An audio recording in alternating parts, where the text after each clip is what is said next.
자, 선생님과 도전하는 한국사 벌써 9번째 시간입니다. 오늘은 2-3단원 북방민족의 침입과 극복에 대해서 고려를 침입했던 북방민족의 침입, 그리고 그것을 극복했던 고려에 대해서 알아보도록 하겠습니다. 자, 거란의 침입과 극복부터 알아볼게요. 고려는 건국 초부터 거란과의 관계가 그렇게 좋지 않았습니다.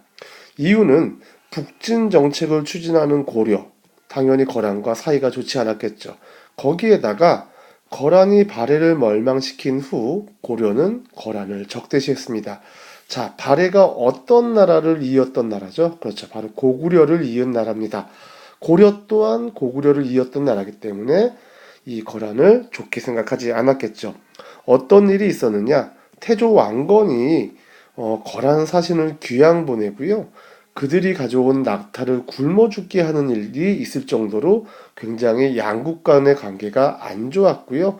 이 일로 인해서 고려와 거란은 국교가 끊어지는 일까지 있었습니다. 자, 그 후 거란은 고려를 침입하게 됩니다. 총 3차례 1차, 2차, 3차 침입을 하게 되는데요. 1차 침입 때는 이유가 뭐였냐면 고려가 자꾸만 송과 계속 교류하는 것 자체가 마음에 들지 않아서 침입을 합니다.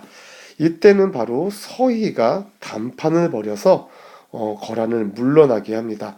이때 서희의 단판으로 고려는요, 강동 6주를 획득하면서 압록강 동쪽의 여진족을 몰아내고 성을 쌓아서 영토를 넓힐 수 있었습니다. 그 후 2차 침입이 있었을 때는 양규 장군이 거란군을 크게 물리칩니다. 하지만 이때는 거란이 개경까지 함락시키는 사태가 발생합니다. 3차 침입은요, 거란이 1차에서 서희의 단판으로 고려에 내주었던 강동 육주를 다시 돌려달라고 하면서 침입하게 되는데요.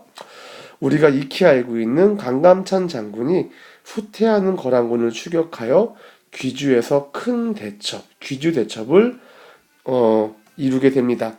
그리고 고려는 이 이후에 거란의 침입을 막기 위해서 천리장성을 쌓아서 외적의 침입에 대비하게 됩니다. 또 고려 북쪽에 있던 여진 또한 고려를 위협했는데요. 여진은 이런 위협을 했어요. 거란이 세운 요가 쇠퇴하자 여진이 성장하면서 국경에서 여진족과의 다툼이 잦아지게 됩니다.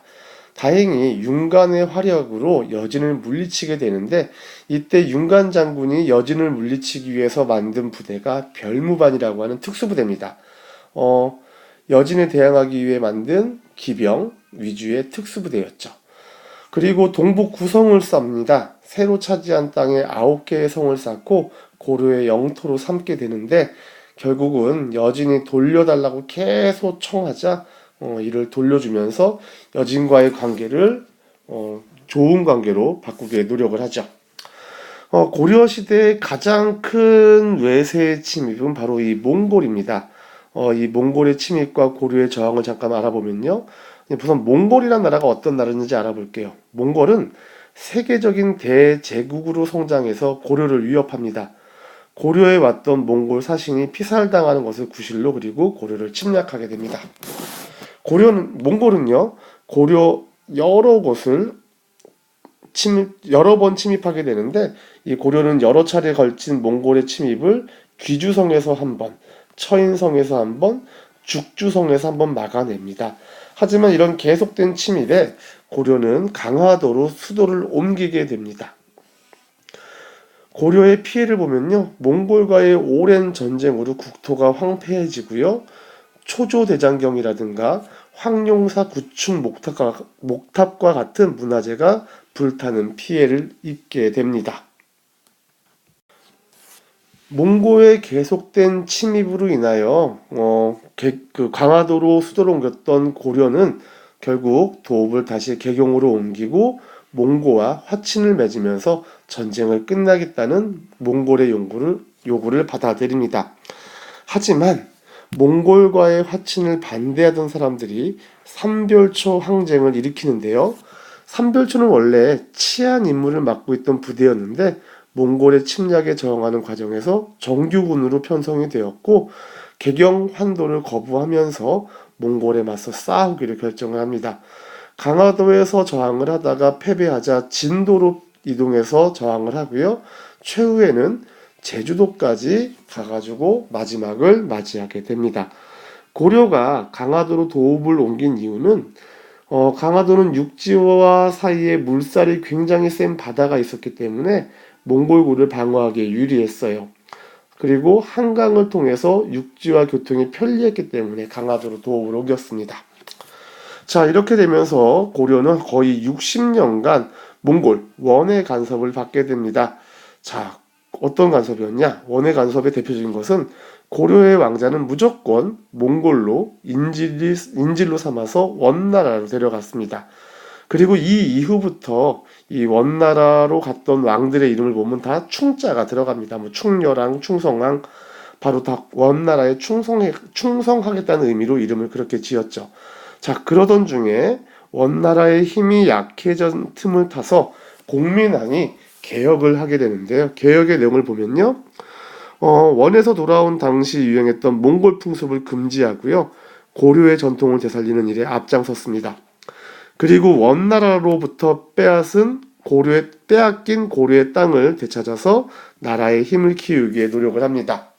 바로 이 지역을 원나라로부터 다시 되찾게 되는 겁니다. 북방 민족의 침입과 극복 부분에서 또 여러분들이 좀 기억하면 좋을 내용이 뭐냐면은 만적의 난이라는 게 있습니다. 이 만적은 최충원이라는 사람의 노비였습니다.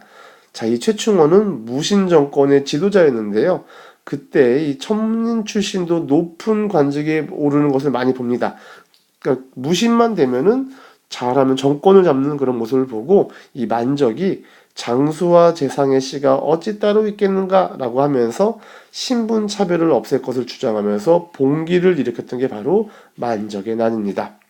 자, 그리고 몽골의 침입에 맞서 싸웠던 사람들 중에 김윤후라고 하는 분을 기억하면 좋을 것 같아요. 이 김윤후는 승려, 스님 출신의 장수인데요. 몽골군의 침략에 맞서 여러 차례 싸웠습니다. 먼저 처인성, 지금의 용인에서 몽골의 장수 살리타를 죽이는 데 앞장섰었고요. 그 후 충주성 전투에서는 노비 문서를 불태우면서 백성들의 사기를 북돋아 주어서 몽골의 침입을 막을 수 있었습니다.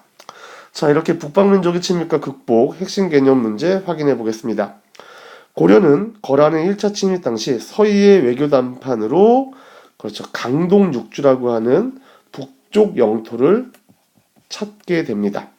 또 윤관은 이 여진족과 맞서기 위해서 별무반이라고 하는 특수부대, 기병 위주의 특수부대 별무반을 편성해서 여진과의 전쟁에서 승리하고요.